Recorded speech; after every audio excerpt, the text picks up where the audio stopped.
Hello and welcome to Together We Feel. We are live today here on our Embracing Layers YouTube channel, and we're so excited to be with you all. This is a new thing that we're doing here. I've done plenty of pre-recorded panels and shows, and obviously our podcast that drops every Tuesday. But we've never gone live before. So today we're going live. And that's something we're going to start doing every other week here on the YouTube channel. So you know, if you've been with us for a bit, that we started dropping our panel shows here on our YouTube channel in January. And they are predetermined topics with predetermined guests. And those are great. We're going to continue those. But on that off Monday, we're going to have a live where we're just talking about whatever is happening with us in that moment, in that time. And I've got my good friends here with me from our network. I was telling them before we got on, I always appreciate them willing to be pioneers with me. And Rachel's been here with me the longest. And Rachel just says yes. And she's just that friend that you need that will always go on the crazy ride with you. And then everyone else has followed suit. So, but thank you all for being here with me today. Erin, let's start with you. And then we'll go to Bridget, Tara, Rachel, and Kim. Just tell people anything you want them to know about you today. And then let's talk about what it is that's both helping you and hindering you, or if it's just one or the other, to live out F.E.E.L this week. Finding empowerment, embracing layers. Erin, you're up. I'm up. I get to be first. First pioneers. Yay. My name is Erin Copelan. That's Erin with an E, Copelan, no D. And anything that I talk about, you can find all of my resources at erincopelan.com. I like to keep it very simple. And the topic I'm floating today, I'm in like a healing space right now. I've had some really crazy back pain. And so it's brought up all kinds of stuff. And so that's what I'm going to dive into the group and touch on today as we work through it. Oh my gosh. Okay. Bridget. Hi, everybody. I'm Bridget Belden, and I am a coach that works with women in midlife. Recently relaunching a Substack, so you can find me at Bridget Belden. You can also go to my website, bridgetbelden.com. And I think what I'm really feeling is tapping into and trying to stay out of the river. I call it the river of collective fear with everything that's happening in the world these days. And the practices that I'm utilizing to try to stay up on the bank so I can watch it and help and support without getting sucked under. So that's really what's been present for me. Yeah. And the current's strong with that. So that getting sucked under piece is big. All right. Well, I'll be interested to hear what you've come up with, because I'm kind of in that mode too. Tara. Hi, how is everyone today? It's so good to be here. Thank you for having me, Melissa. And it's so great to be among these very admirable women as well. I'm a nonfiction writer, and I write about inner peace, and I'm on a mission to help other women get to that place of inner peace and fulfillment and developing their greatest potential. So it's a pleasure to be able to write about that, because all I'm here to do is to see how much I could help other women, especially in the day and age that we live in, with a lot of chaos and outside external forces that are beyond our control, like climate change and global disasters and everything like that. So I'm here to be a light, to uplift others, and put my word out there on how people can use various hacks to make their lives better and have a little bit of peace of mind. So that's always top of mind for me in my work. And currently, I'm with Erin Copelan about the back pain. I've been struggling with really bad sciatica for the past couple of days, and it's something that's flared up for me. So I'm in that boat as well, where I'm trying to heal and stay afloat among some setbacks physically for me, while still trying to meet my career goals. It's kind of difficult to get in the groove and, perform 100% when you're not feeling 100% well physically. So that's one of the challenges I'm dealing with now. And it helps to know that other people are in that boat, and I'd love to hear what other people are doing. Yeah, it's hard to operate. Pain takes so much energy, and I think you forget how much energy it takes up until you're not in pain. You're like, oh my gosh, that was exhausting. So I feel you on that. All right, my original pioneer, Rachel. Hi, ladies. Thank you so much for having me. As usual, Melissa, I am really kind of in an affirmation place right now. And so I'm happy to talk about that. I think that, every once in a while, we just kind of get into this place of day in and day out. And I think, getting back to your manifestation roots are a good idea. So that's where I'm at right now. And I am all about collaborations. And so I think that, having me be a part of this is so amazing. And because of you, Melissa, Kim and I have kind of forged a beautiful friendship, and we're really kind of like, we have something exciting to talk about. So yeah. Oh, I knew you guys would love each other. I'm so excited. This is like my favorite thing. This is the best thing I've heard today, because I knew when I met Kim a few months ago, I'm like, ooh, her and Rachel, you do, have your own like way of doing it, but also have that connection. Oh, I knew that. Okay. All right. I'm so excited. That's why we're here. This is why I love doing these things. Okay. Kim. Yes. Hello. I'm in this great place of exploration. I am 150% in my second act and checking out all the things. So I released my very first book in May. It's a nonfiction that I published with a hybrid publisher. I came behind it with a journal that supplements that, and it's called My Owner's Manual. And I just released a new workbook with my coaching partner about how to launch a book. And and I've got this super cool, fun thing going on with Rachel. So I'm technically retired, and I've got so many things in the pot that I don't even know where I'm at some days. And so ask me. I got an opinion, or if I don't know, I'll go find out. That's where I'm at. Oh, I love that so much. And follow Kim on like her Substack and her social media, because she takes these amazing walks every morning along the beach. She lives in this beautiful spot. And I'm still like enamored with your Nautilus post from last week. Oh. That is like the coolest thing. Like, I have a collection of shells that surrounds my bathtub that I've collected over the years, and all the different seaside places I've went all over the world. And I saw that. I'm like, I've never seen anything like that before. So go check out Kim Mosman's stuff. Your people are like, what's a Nautilus? Go check it out. It's so cool. I love that. I love that. All right. For me, I'm kind of in this spot of my sleep has been just such an adventure over the last, probably 3 years now, 3.5 years now. So I'm constantly trying to get my sleep rewired and back to where I used to be the grand champion, Olympic champion sleeper, until I wasn't. And it was very abrupt.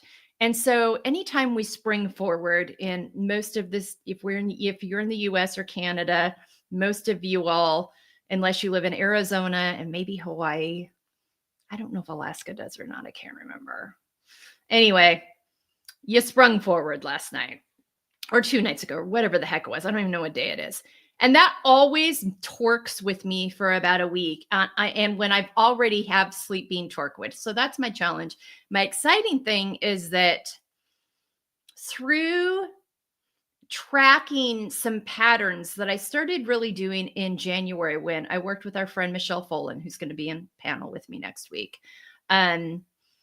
She helped me. She is a coach in a program that really helped me get my macros on track, and really helped me to start being mindful of the kinds of things I was putting in my body, when the way I was moving my body and how it was helping me. And through all that, I started tracking using Kim's journal, kind of practices and patterns. And it's helped me to unravel some things that I hadn't put together before. Like that have been like, gosh, I always get sick in February, or gosh, this always happens at this time of year.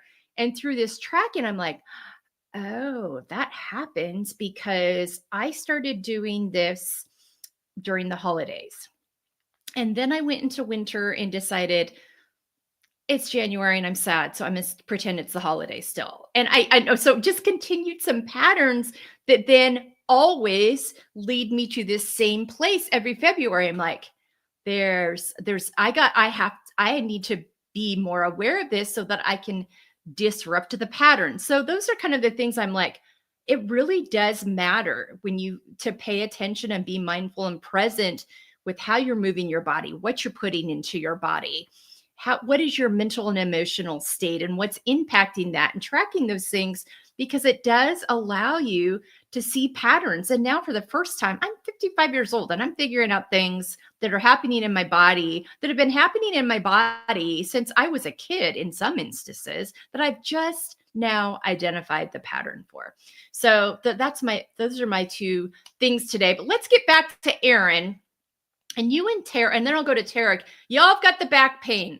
Yuck, yuck, yuck, yuck. And that's just one of those things you never plan for it.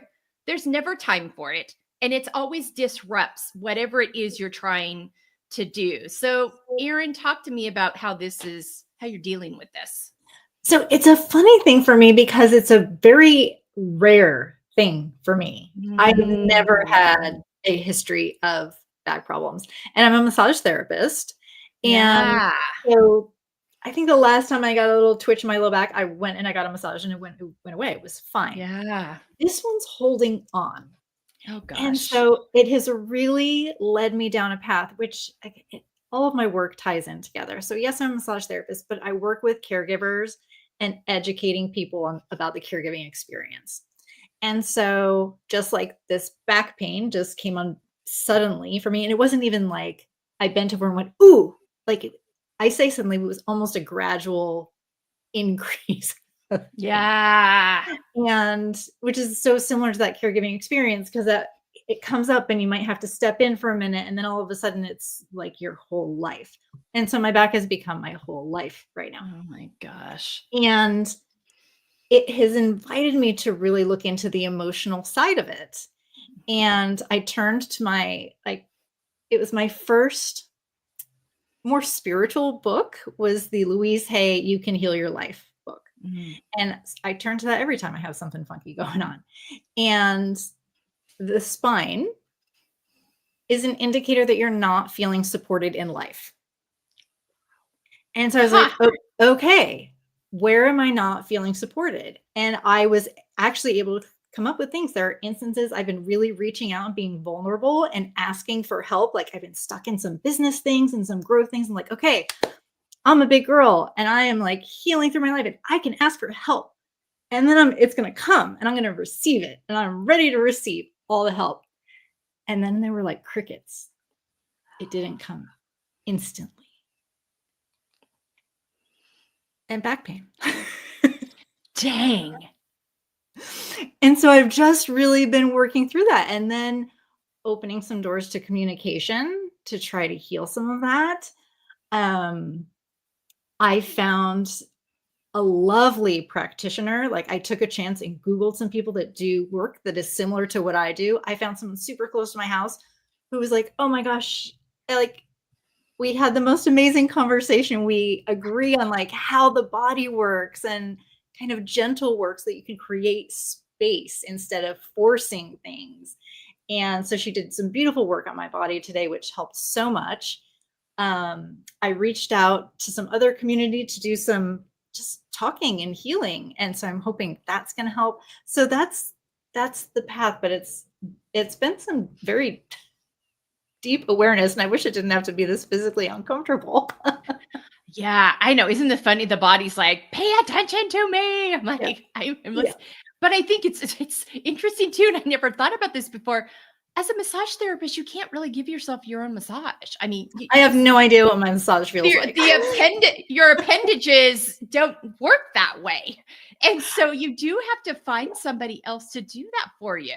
And Marketing is like the hardest thing for me because I can say what I think my massage feels like, but I don't know. Yeah, absolutely. I have no clue. I can't feel it myself. Well, I think I love, we talk about, you guys have all been with me on this in different ways, but on the F.E.E.L podcast, we talk about all the time the mental, emotional, physical, spiritual health connection in our bodies and how they're all intertwined. And if one thing gets disrupted, other parts are impacted. That's exhibit A of that right there. So I commend you in your patience and really thinking through how to do that. What do you think of that, Tara, for you? Yeah, I can resonate with a lot of what Erin is saying.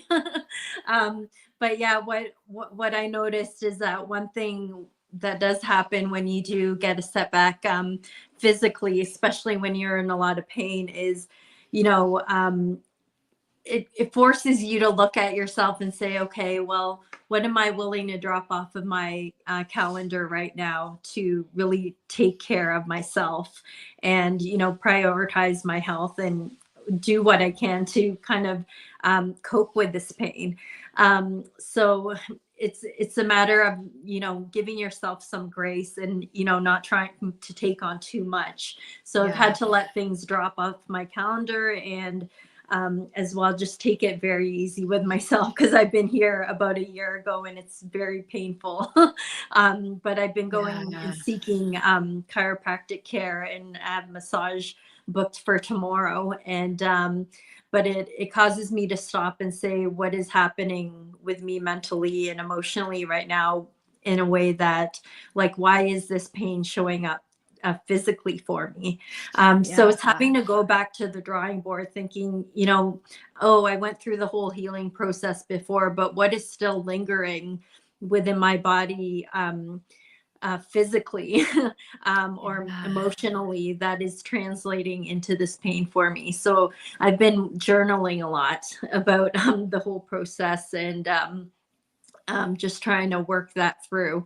But what I've come to the conclusion is that healing is a journey, a process that's kind of ongoing. It's not a one and done quick fix, right? Yeah. So it's just getting honest with myself and another pointer for myself, because I've been listening to other podcasts as well and other teachers in the metaphysics arena, how to look at things spiritually.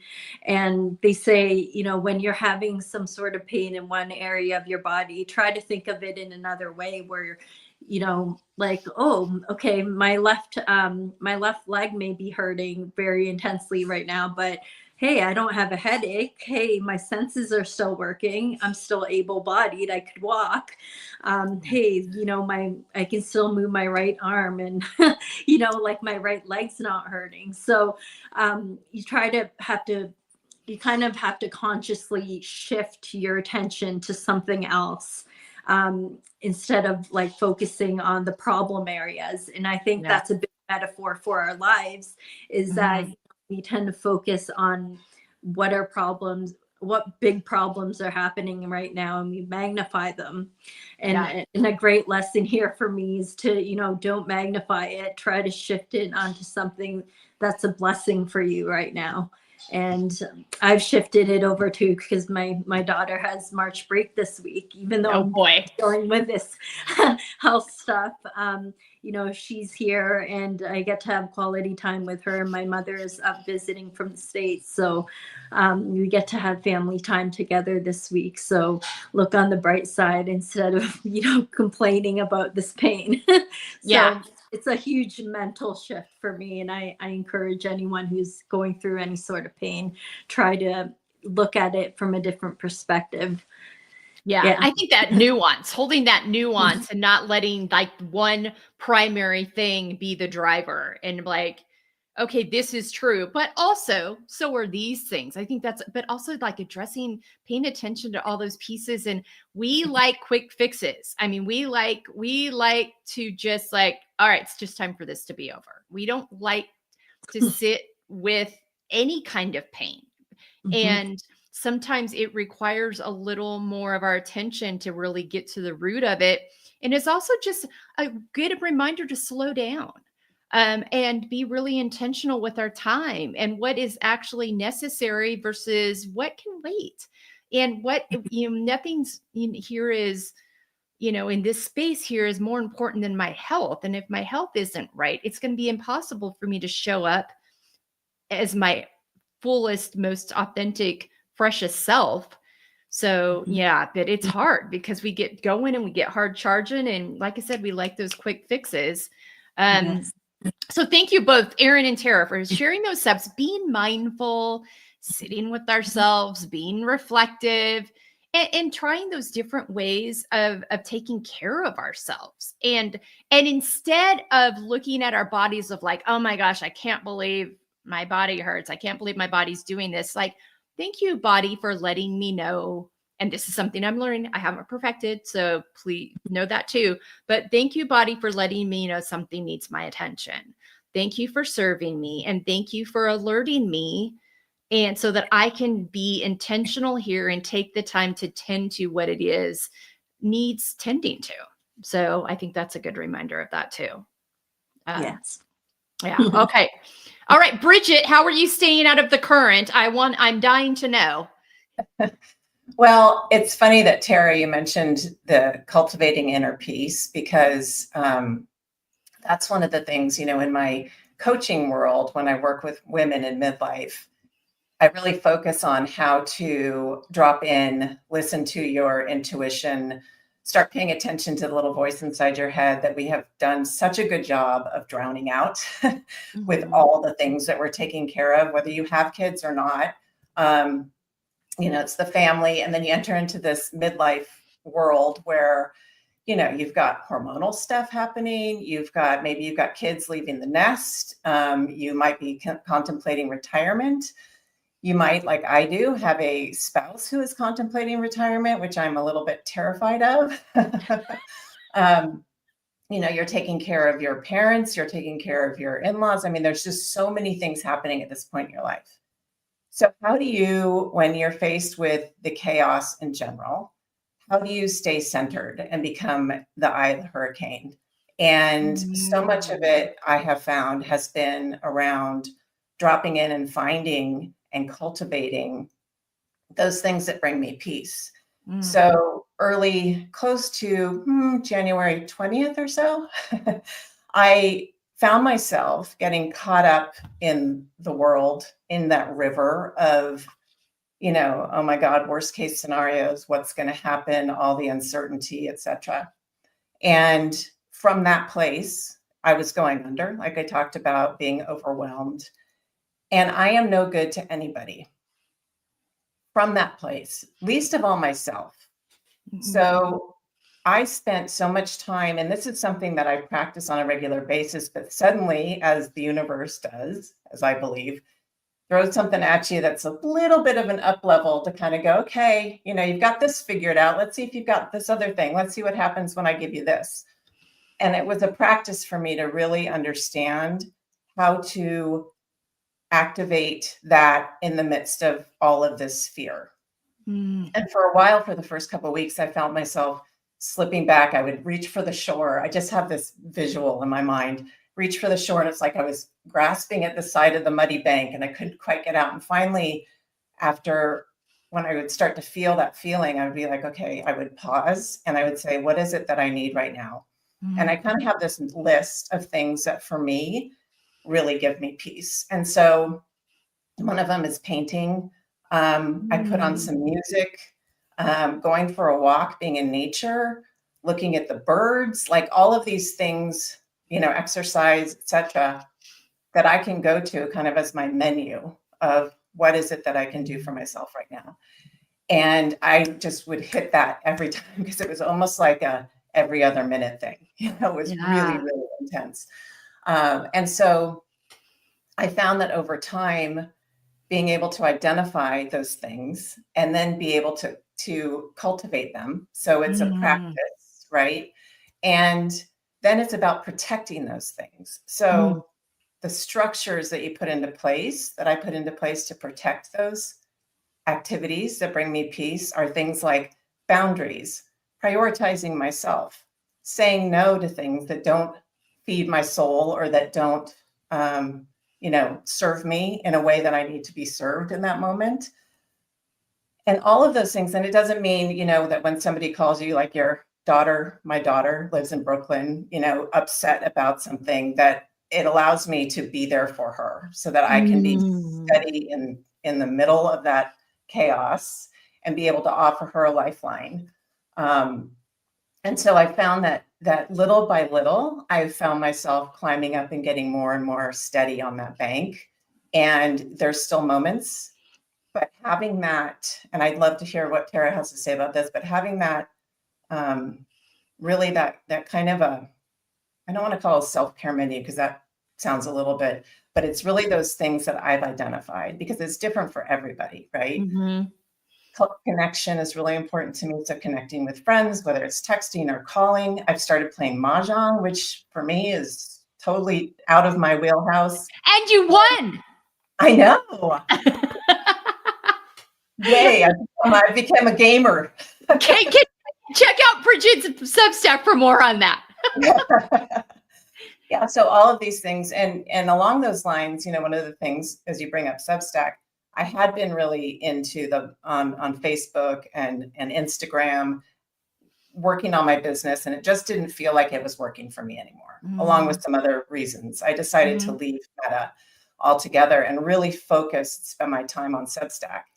And I found that when I lean in, just like you're doing, leaning into this panel, when I lean into the things that feel like they have energy for me, Substack feels like it has energy for me. Doing lives on Substack feels like it has energy. My blog that I was doing for the last 3 years, every single Monday, which I still can't believe, suddenly didn't feel like it was giving me energy. It felt like a chore. It felt hard. So paying attention to that and leaning into those areas that give me energy, all of that has allowed me to really kind of shore myself up and just make me feel like I am able to witness the chaos without getting sucked in and up and out into it. Yeah. Yeah. Tara, we're going to give you a chance to respond to that in a minute. I think that is I used to be somebody who I took on all the emotions of everybody that I cared about and I carried them. And I think that's a lot of the same thing, is learning to be present, but not be overcome. Be in the moment, be present, but not take on the burden of it all, and having practices in place that help you to do that. So hold your thought on that, Tara. Rachel, back to you. Affirmations piece. I love this about you so much. You're really good at this. When you were on the panel with this in January, talking about, getting back to those boards of just getting these things listed and being really intentional and having them in front of you. So talk to me about that. Also, spring forward, man. People are going to be calling you to clean up their closets. I've already set a date with Rachel. I'm like, meet you in my closet on FaceTime on this date. It is time. But yeah, talk to us about the affirmation. Say more about that. Well, I think that it's so interesting that some people really value affirmations and some people don't. I think that I look at it more as a message that I need to hear at the right time. If it comes in a quote or it comes on Instagram in an affirmation form, then so be it. And I also love to pay that forward and share those. So sometimes my stories are just full of things that maybe someone needs to hear today. And so I definitely feel like sharing positivity and sharing good energy and sharing uplifting things is who I am and what I like to do. And I think that there are people out there that need to hear those things. Yeah. But I also know that when I get in my own way and I start to feel overwhelmed, or I start to feel like, oh my goodness, I didn't make the right choice, or why isn't my business picking up? You know, all the things as entrepreneurs that we tell ourselves on a daily basis. Mhm. I think sometimes just hearing a few simple words or looking at a few simple sentences can bring you back. Like, I can do this. I can do this. And my favorite one in the whole world, and I love to tell women this one, because whatever is meant for you, whatever is meant for me will never pass you by. I think we worry so much Mhm. that what if this isn't going to work out, or what if that's, or what if I don't, what if that, and instead of just knowing that everything that is meant for me to experience in this life is going to find me. It may not be today. Like Erin was saying, it might not be right this exact second, but it will come. And for me, that has brought such a clarity and a peaceful feeling that I can kind of get out of my head a lot quicker than I used to be able to. Oh, I like that. That's really good. I think that one of the things that I talked about, my therapist challenged me on about a month ago was, and this kind of goes in the same, she's like, write down your wins every day. And these don't have to be the big, magnified things. Just look for those little victories, those little wins in all the different parts of your life. And I was like, that way, she's like, she's like, you are really great at getting to a point and then be like, okay, I got to this point. What's next? And you don't, and which is fine. But also within that, recognize the wins that have happened instead of just moving forward to that next thing. And it's because she's like, it's not so much that you talk is negative anymore. You're just not owning the wins in the moment. You're just moving to that next thing. And so I think those things are really good reminders, especially when we're, trying to build something or create something or trying new things, and being patient. And I love what you said about those things that are meant for you will find you. And I think that is a lesson that comes in time. I think that's something that's really hard to understand until you've lived enough of a life where you've like, I have got so many manifestations of this that I can point to. And so many times they don't come when we're looking for them. They come when we're ready. And we might not be ready when we think we're ready. So trusting that as well. But I love that so much. And what really segues nicely into Kim. I laughed when you said, I'm retired now, but I'm busier than ever. My mom used to say that to me all the time. She's like, I've never been busier in my whole life.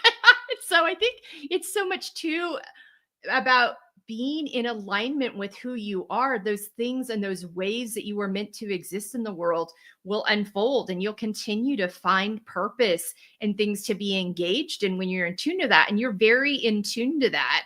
So talk more about that. And I'd love if it's not time to say what you and Rachel are up to, that's fine. But if you want to give us a clue, that's fine too. Okay. I just really, my book, Reflections of Joy, the subtitle is Learning to When You See While Becoming the One You're Meant to Be. Mm-hmm. And in my work career, before I retired, I owned a gym, and I spent my life walking into my place of work, knowing that all day long I was going to have to lift other people up.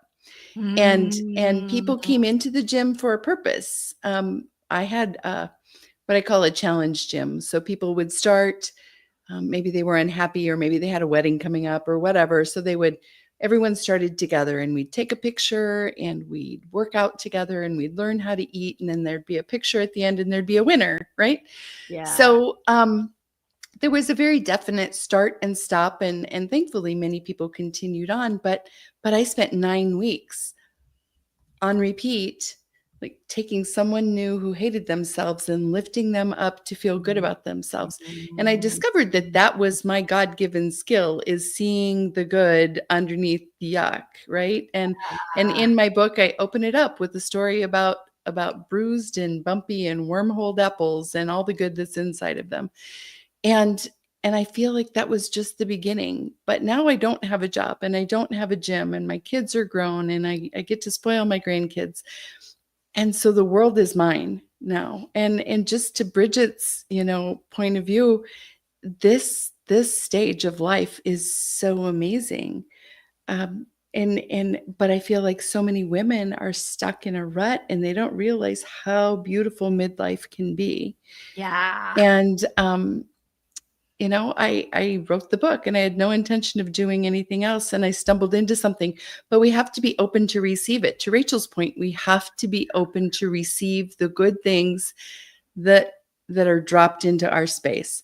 And I believe in God and I believe he drops things in my way. Other people might believe that whatever, but allow yourself to stumble on it, right? Allow yourself to stumble and to stop and pause and consider what if I go down this venture, or what if I write another book, or what if I start coaching? There's nothing better for me than linking arms with a woman who's hesitant about something that I'm good at and watching her grow and learn and thrive, right? Yeah. And all of us, as I look at the whole screen, every woman here has something to teach another woman. So why not reach out and do those things? So Rachel and Rachel, you're not paused, right? Okay, unpause.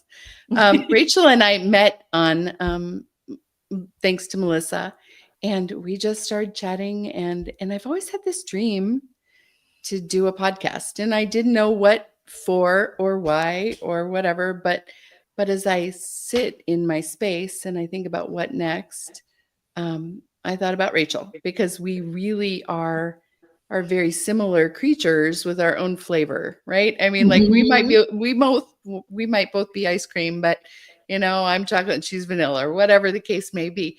But we're so aligned in our belief that every woman is beautiful and every woman has potential and every woman just has to share the good with another woman to bring her along for the party. And so we've got something planned. Go ahead, Rachel. You jump in. Well, sorry. Kim, that's Kim. Yes. So she invited me to do a podcast with her. But the point was, because we both do have that story of, going through hating your body your whole life and the ups and downs. And when you have that epiphany, there's no way that I'm going through this or experiencing this alone, which was my motivation to write my book. And we've talked about that it's almost like this dirty little secret that women are not allowed to talk about and are so ingrained to believe certain things, even at our age and older and younger, that the myths of your body image and your body shape and all of the things body have been shoved down our throats. So we're going to do our best to dismantle that. And I really hope that women respond to it, because I think that we plan on doing it in a way that's real, but also to bringing our personality in it, because we want it to be fun. We want people to laugh along with us and cry along with us. And so if we are our authentic selves, which I think is impossible not to be, that people will respond. So I'm hoping that it takes off, but we're at least going to try.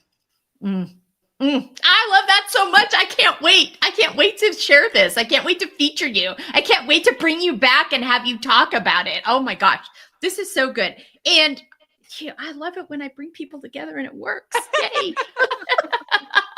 Matchmaker. Oh my gosh. Yes. I mean, this That's is the like word I was looking for. There it is. That's my favorite thing, though. This is because it's just that way of continuing these conversations. And you all hear me talk about it all the time. We've got to take the stigmas off these things. We've got to bring them to the forefront. We've got to create safe spaces for women to know they're not alone in these areas, in these subject matters, in all these places. We need to give them places to just have resources and just like, oh, they get me. I'm not alone in this. Oh, they have that experience too. Oh, it wasn't just me that received that message. I mean, there's just so much power in that. And so I love, and we all do that in our own way. And this is just another manifestation of that. It's just a continuation of that journey that both of you have already been on. And it's just a continual manifestation. And again, it's that more voices in the conversation, creating more spaces for women to be seen and heard. I mean, it's just such a beautiful thing. I love that so much. Oh, so exciting. Okay, more to come on that.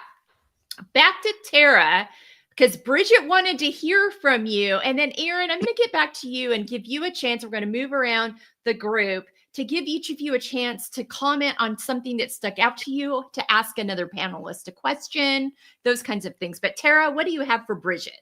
Yes, I love everything Bridget had mentioned, because I had struggled with the same things and on my journey of, doing research about inner peace and trying to find ways we could stay sane in this crazy world, right? And there's just so many external forces that are beyond our control. And you had mentioned, you stick with things that energize you. And I think that is a great indicator of tapping into your intuition and inner voice. If there's something that keeps closing, a door keeps closing on a certain project that you're working on, some people tend to resist that and try to open it up again, but maybe the universe is telling you something that you should be moving on to trying on a new path, right? It can't hurt to go on multiple paths at once and to let the door shut to things that are no longer serving you or working for you. So I'm highly supportive of that, and that's a great way to stay in tune with your spiritual side as well. And then in terms of, setting rituals that you had talked about, Bridget, you talked about being out in nature and, finding painting again to, fill yourself up and all these different things. And there's definitely a big, huge healing component to that in terms of, getting in tune with your inner peace. Because when we kind of strive off path and don't do our daily rituals to keep us sane, we kind of feel like our world could be falling apart in certain ways with different things that are happening in our relationships or around the world. And there's a lot of uncertainty going on. So the way to stay grounded in that way is just, maintain that connection with people that you have a close connection with. Make sure that you get involved in groups and communities like Melissa's and Embracing Layers community, to really feel like you belong to something. Because nowadays I know a lot of people work either remotely or they're experiencing isolation or loneliness. And in this digital world, there's a lot of great pros to joining digital communities to connect with other women like yourselves as well. So I like to encourage that for everyone who's maybe too afraid to go out there and be part of a community like this. You can really find your support in different podcasts. And Rachel and Kim, I know that, podcasts like yours, like hearing from other women talk about their stories, like that's another door and an opportunity to not only help people on an individual scale, but I think collectively as a whole, we can really make more change in this world if we share our stories and be vulnerable with what's happening in our lives and to the people around us as well. So that's just my little blurb on that. But just, I want to encourage everyone with what Bridget had mentioned. You talked about just being a witness to the things that you're going through. And life isn't easy. And sometimes when you can switch to the mode of just being a witness of what difficulty or challenges you're going through, sometimes that kind of puts you in a different space of, you'll make it through this. Like you won't break. Yes. So, get to that place of higher consciousness whenever you're struggling through something.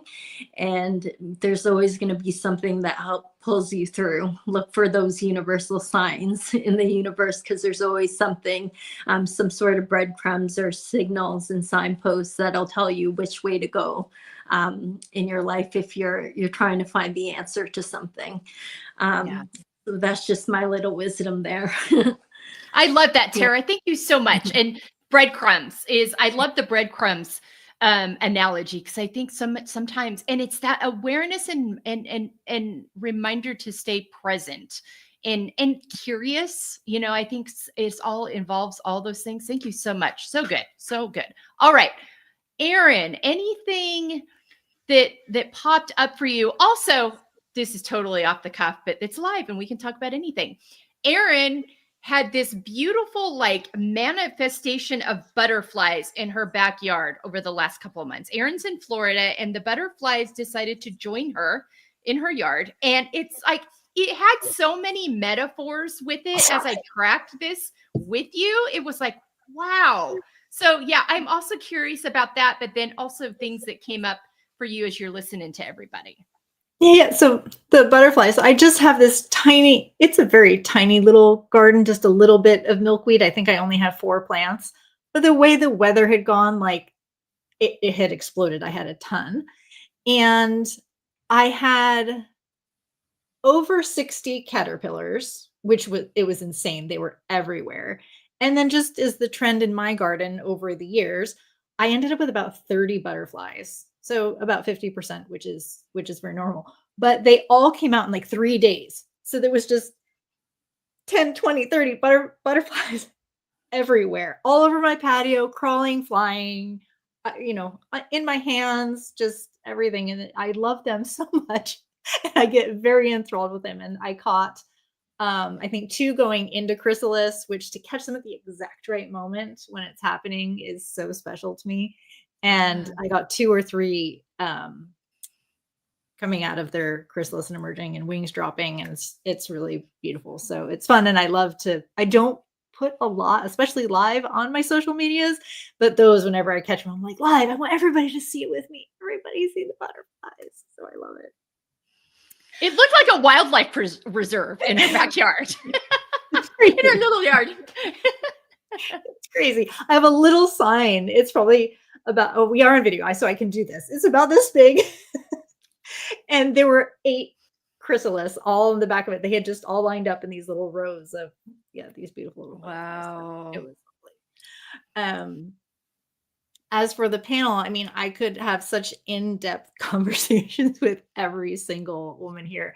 But there's 2 things that really kind of stood out at me. One is that, talking about nature around me, I have ants in my house right now, those little sugar ants, little ghost ants. And I've been trying to get rid of them and they won't go away. And then today I thought, well, what does this mean? What is the spiritual meaning behind the ant? And it means community and collaboration. And so then I got so excited to hear about Rachel and Kim's thing, I'm like, it's the ants. The ants were telling me there's all this. And I was so excited to be here. I'm like, no, I get to be on this beautiful panel. And I have so much fun every time Melissa invites me to join a panel and with these beautiful ladies. So that is the first thing. And the second, I think we all touched on this a little bit, but with all of the noise that's out there right now, and I'm like you, Melissa, I can take on everybody's feelings about everything. So when I go into a room and people are very rageful and charged, it's hard for me to stay in alignment. Mm-hmm. And so I have really resolved myself to understanding that I cannot control anybody else's reactions and their responses and their feelings. And those are theirs to have. That is their truth. And what I can do is control how I show up and how I am of service, because I firmly believe if I show up as my best self in service, then I can help lift other people and hopefully it will trickle everywhere. It will trickle up, Yeah. it will trickle down, it will go down the river, it will go upstream, it will lead to the oceans, it will go everywhere. And so me being in service is that magic. And I think that's what everybody on this panel is doing, is working to be in service, to lift the greater good. And I think that's the very, very best that we can do. Yeah. Yeah. That humanity piece and just showing up as our best, most authentic, healthiest selves.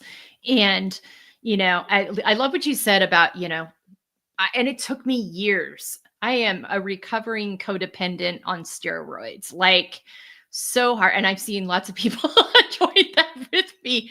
And so it just, that understanding and really being able to release and hold that I'm responsible for me and how I show up and how I care for me and how I take care of me and how I feel and all of those things. And no matter what my impact or relationship is with someone, I'm not responsible for them at the end. My children are grown. They are full adults. And I have, you know, other family members that I had a lot of responsibility in for them when they were younger. But they're all full grown adults right now.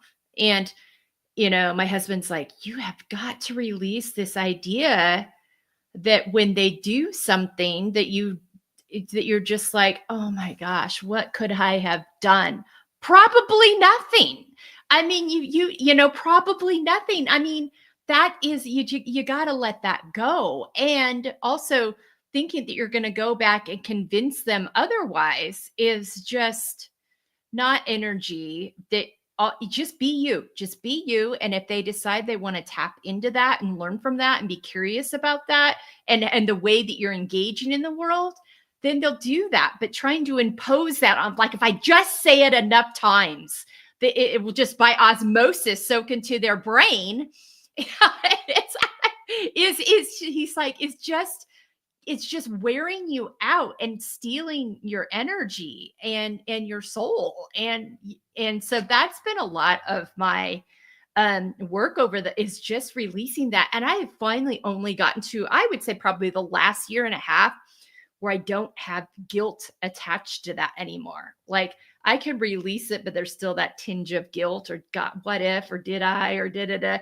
I've only just gotten to that spot now where I don't have that for the most part. So yeah, I think that's a very real thing. And as I watch everyone nod about that, so many of us nod about that, I think that's not an uncommon experience for women because of how we show up in the world, because of the expectations that are out there culturally for us and how we show up in the world, and what we kind of have to dismantle and decide is actually healthy and authentic for us versus what's not.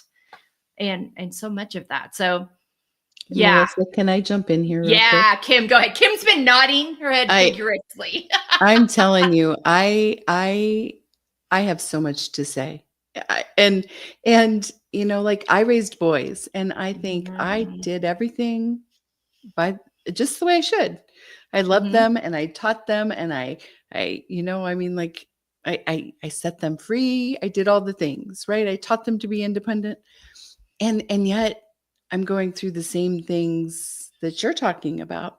And I have to tell you, this is where my journaling practice came into place. I mean, heaven help the person who finds my stash when I die, because everything that I really, truly think about life and faith and politics and my kids is in there, right? Okay, it's all in there. And so for me, this practice that I put into place every morning, I wake up and I, you know, I make myself a cup of coffee and I sit down and I write and I pour it all out, everything that I stew on, and it's all there. But then I can move forward in my day and make a difference without holding a grudge or without second guessing myself, because I've worked it all out in the pages. And it's just, I think, you know, kudos to all of us who are either going through therapy or finding our own through exercise or journaling or whatever it is. But I mean, heaven help the woman who tries to hold everybody else's house together, right? Because it just doesn't work. It Except doesn't. Rachel can clean it up. Yeah, exactly. She can put the things in place. But she's going to ask you to throw a lot away. That's just it. So I purge every morning. I think we're a perfect partner. We're perfect partners because I'm already purging all of this stuff every morning just so I can move forward and be my best self throughout the day. So anyway, yeah.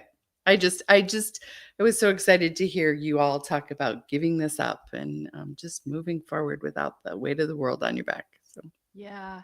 Yeah. Thank you for that, Kim. And I think, that having that place to release it and let it go and give it air.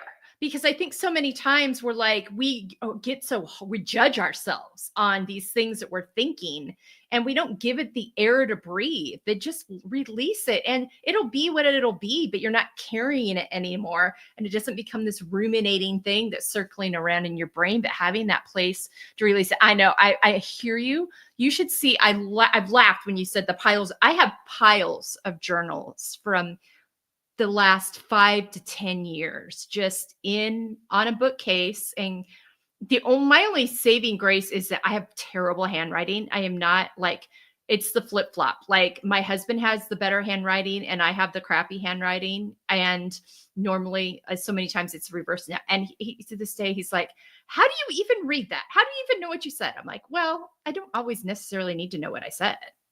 I just needed to let it go. He's like, oh, God, whatever. But anyway, so that's my only saving grace is they won't be able to read it. But I hear you. I wholeheartedly hear you on that. So good. Okay. Bridget, anything that you've heard here in addition that you'd like to comment on, ask about?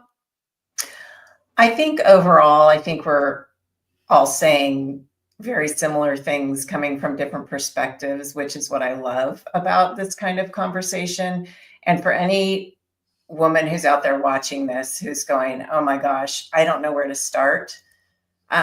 Start from the place of understanding that we have been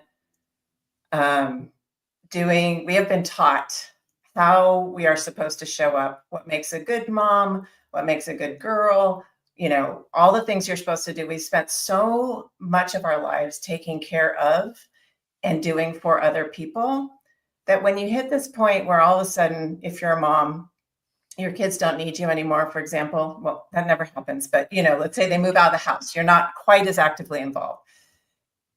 All of a sudden it can feel like, oh my God, I don't know who I am anymore. Who am I beyond this mom? Who am I beyond the CEO? Who am I beyond wife? And I would say that summing up what everybody said here in terms of what I heard was getting curious with yourself, paying attention to those things that light you up. It's a process. Give yourself time to hear and listen and think about things that you've been spending the last several decades without giving yourself time to process much of anything other than how am I going to get to the next thing? Somebody brought up, and I'm sorry that I can't remember who it was, but I was reminded of liminal space when you're that in-between place where you're not quite where you think you should be or want to be, and yet you've left where you were, and it can be really, really uncomfortable. And I can say that is where the magic happens, is when you just embrace that and you explore that and you get curious with that and you do the things and you experiment, and that's when things start to unfold. Yeah. I love that liminal space, and I think it's being honestly brave enough to go there because we like comfort.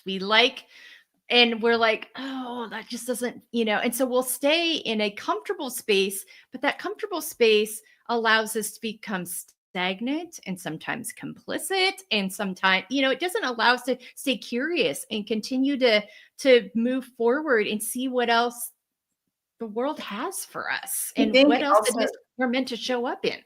Yes. And that common thread of growth and how important growth is, and the chrysalis that you're talking about, Erin, the butterflies. Like, you can't have growth when you're sitting in comfort. It just doesn't happen. And that might sound terrifying. And at the same time, it is the most, what Kim was saying about midlife being this is not a crisis. This is a transformation. This is Yeah. incredible opportunity to discover who you are and what you're about and how you want to show up in this world. And it's exciting when you embrace it like that. Yeah. It really is. It really is. And so many of us have discovered that. I mean, I think that's somebody was asking me the other day, talking to me about age. I'm like, I don't ask how old, I don't care how old anybody is. I want to know how they're living. How are you living? Because I have talked to 83-year-old women that are living way better than some people I know in their 30s and 40s. How are you living? I mean, and how are you embracing the moment you're in? That says to me so much about what I want to know and learn about you. But yeah, comfort is the antithesis of growth and curiosity. It just really is. And so, being mindful of that too, and reviewing. I mean, that's why I use the framework I do in this network is, go back to, every few months, ask yourself, are my values and my why still aligned with my calendar? And, are my healthy boundaries and my expectations, are they all in alignment? How am I showing up unapologetically, or have I fallen into some old habits? Am I paying attention to that nagging pain in my shoulder blade? Or am I not realizing that maybe I've got some tension and things that I need to work through to kind of see that mind body connection piece? I mean, it's just, and noticing too, when we start showing up grumpy and irritable in our relationships, it's like, time to take a step back. I need to take some time to recharge and refill. I'm not addressing those things. I'm not taking care of myself in a way that allows me to show up the way that I want to, and that I want other people to remember, about me and how I showed up too. So whenever someone says to me, I don't have time to take care of myself, I'm like, let's look at your calendar. Let's make a shift here. And then, and let's remind ourselves of how we want to remember that we showed up and want people to remember that time with us. So thank you for all of that. So good, Bridget. Okay. Rachel, how about you? Anything stick out to you that you'd like to comment on or ask about? I love these panels. I think that to hear somebody's different perspective, even if it is aligned with what you believe, it's nice to hear how people approach it, because there's no cookie cutter way to your healing. And to think that I can tell you, well, you have to do it this way and this way, if that doesn't work for you, then you're just allowing that person to stay stuck and not get the help they need. So it's important to be open as people who do what we do to help other people, is to know that there's not just one way. Yeah. Yes, exactly that. I mean, that's why when we talk about here, I talk about a framework. I'm like, I can tell you the framework that worked for me, but you're going to have to do the work within that framework. There is no magic pill. You're going to have to take time and embrace your value and prioritize it so you can do that intentional exploration to answer those questions within the framework. So yeah, and being patient with that too, because I think so many times it's like, well, this worked for so-and-so and it doesn't work for me. So there's just nothing that works for me, and throwing up your hands. No. Continue to be curious. Continue. What nourishes me? Oh, that doesn't nourish me anymore. Okay. What nourishes me now? Because again, giving room for the change, we change so much and we don't always reassess when we've changed and we're in these new seasons. Tara, anything else that you'd like to ask anybody, or anything that stuck out to you that you'd like to comment on? Yes, I actually liked Rachel's quote about that affirmation where you spoke about what's meant for you will never, how does it go again? Will never pass you by. I've heard it before, but have you seen that? Have any of you seen that happen a lot of times in your life, where you can kind of highlight or remember, oh yeah, I've been there before. I'll get there again with this next goal or next dream that I want to achieve. So I just like to hear what you think about that quote, because I found that very inspiring, and I think I could use it in different things that I'm currently pursuing. Rachel, go ahead. So can you just ask me again the question you want me to answer? I'm sorry. Oh, yes. Like, can you think of some examples of how that applied to certain things you were trying to accomplish in your life that kind of just landed on your lap, and what that looked like? Of course. The perfect example is, I really thought that my mission in life was to dismantle diet culture. And when I just wasn't feeling like what I was saying was aligning with people, I I knew I wanted to help people, but that ended up looking different. And I've added like a home organizing aspect to my business, which so many more people are finding me who are just so stuck. And it's fascinating. It's fascinating that if I would have not listened to that and I would have not gone with that calling, I'd still be here twiddling my thumbs and getting a job at Walmart because I didn't know what to do with myself. And not that there's anything wrong with Walmart, sorry, but that's not who I am, and that's what I meant by that. That's not who I am, and I would not have been happy. So I had to find something that was going to make me happy and believe that what was happening was only for my best good, and to embrace that. Yeah. That's wonderful. Thank you so much for sharing. That's yeah, I just love hearing how other people approach that as well. And to, if you have like an inner calling to do something, to stick with it. And, yes, there's multiple paths you could take, but if you're hearing that intuition saying, like this is my calling and this is how I can help others, that's the way to go. And yeah, never give up on your dreams, right? Just keep at it. There's different ways that it'll show up later on down the line. Yeah. You never know how those things are going to manifest. Okay, Kim, before we, anything else that you'd like to ask anybody, comment on before we wrap up here today? I just feel like as we have all talked, it probably appears to someone who doesn't have their life together that we have our lives together, right? I mean, we're coaches, and I mean, and I, as I sit here, and I've had the opportunity to listen to and work with several of you many times before. I just think that we need to really keep doing what we're doing and shouting out to women to not give up, because maybe you don't know your call. And like Bridget may end up being a master artist that's selling paintings, that someone's paying millions of dollars for. Who knows what we were called to do. But if you sit and stew and you just let yourself be overcome by the circumstance that you find yourself in today, it's never going to get better. And the butterflies and the art and the writing and the exploring and the organizing, all those things just purge us of where we are now and give us the opportunity to figure out what's ahead or what we might want to try. Yeah. So yeah, I'm amazed at what the collective group can bring to the table and all the wisdom, but it can be daunting too, right? And so yeah, and that's why it's so keep trying. Yes.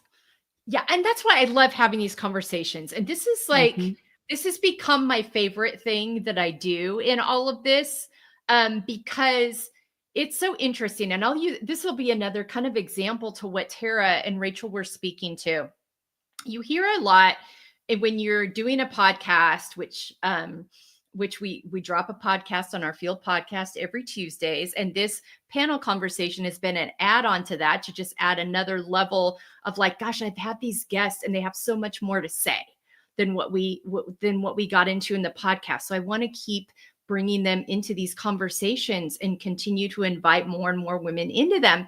And so you're always hearing all the time, how are you building community? How are you, this is what community is. This is what community isn't. And so for me, I was always looking at community from people that were listening and following. And I wasn't necessarily looking at community from the standpoint of the people I was meeting and connecting with along the way as I had them on as guests and collaborations. And I've realized that's where my community has developed. And it wasn't the intent when I went out. Not that there's not, things that we're doing with the listeners and followers, but they have chosen to engage in a way that's, that works for them. Like we have more and more people adding all the time, but the way I thought they would want to engage with us has turned out differently. Not bad, just different. But the thing I completely underestimated was this community of women I would be building through all these different guests and collaborations. And now I have relationships with literally women all over the world and people that I feel like I really know, even though there's only one of you on the screen I've met in person. Bridget and I have been able to meet in person, but the rest of you I haven't yet. Rachel, I'm going to be in North Carolina in April. So, and it's on the books. And I'm going to try to figure out how to get down to Rachel to meet her in person. But I mean, Tara's up in Ontario. So now, unfortunately, I was in Ontario last September, but I hadn't met Tara yet. But I mean, but we're all over. But the fact I really underestimated the ability to build community that way, and what this community has come to mean to me, and what we're able to do now through not only having our podcast where we walk through our framework, but then going deeper and bringing all of you back onto this panel format where we can continue the conversation and give different flavors and different angles, and give a chance to Kim's, point earlier that we are all in process. Like, yes, we have definitely found tools that work for us, but we are all in process. We all continue to learn and grow and evolve. And so I think the takeaway for today is stay curious, stay present, and just never give up on yourself, and never give up on what the world might have for you, and just stay alert to that. And when you feel a pain, attend to that. It's your body trying to let you know it needs attention. And you can go to our resources page at embracinglayers.com. All these women have wonderful resources there to share with you. And we will also add that to the show notes that will be on. And this conversation, if you miss it live, is going to be on our YouTube channel. But thank you all, ladies, for joining me today. This was so much fun. We're going to continue to grow this and expand this. My hope is, as I figure out how lives work, this is all part of the technology growth, that I will then be able to, as our panelists come on, they will be able to attach this to their platforms as well. So it won't just be live on our YouTube channel. It'll be live on their channels that they select as well. And that'll be a way that we can get the word out even more and broader. So that's to come. But yeah, just final thoughts for today. Just stay curious. Know there's resources here for you. Know that we all have those day-to-day things that we're dealing with, and that we're here to support each other and prop each other up and let each other know that we're there, and that we've got an ear to listen, and you've got a journal to write it all out in, and all those things that and then there's ways to keep moving forward. That's something my father-in-law used to always say to us, God rest his soul, is just keep moving forward, keep being curious, keep believing in yourself. So yeah, we'll be back next week, not with a live one, a pre-recorded conversation that will drop next Monday, the 17th at 10 a.m. here on our YouTube channel, where we're talking about women's health, perimenopause, menopause. It's a panel. There's also going to be this mother-son team that has created this cool thing that is such a great tool for women. And so that's your sneak peek to come back and listen next week to the panel conversation. And then 2 weeks from today, we'll be live again with another panel, and just here to talk about what we're dealing with today. And well, I hope you can join us and add your questions. Like I said, thanks for your patience as we figure out all the logistics of how lives work. I'd love to get to a point where we can figure out, and I think I know how to do this, now that I'm thinking about it. But moving forward, be able to take questions live if you're able to jump on live and have those Q&A moments. But yes, thanks for being with us today. New episode of the F.E.E.L podcast drops tomorrow, so check that out. We've got a new guest and a new friend from our good friends at Podmatch to share with you. But ladies, thank you so much. Any last words for anybody before we send off today? We're good? All right. Thank you. Yes. Thank you You are all. all amazing. Thank you. I enjoyed listening to all of you, what you had to say. So it was great being here. Thank you, Tara. Melissa. Absolutely. Always. Thank you all. Thank you all for coming along this ride with me. All right. Take care, everybody. Have a great week. You too. Bye. Bye.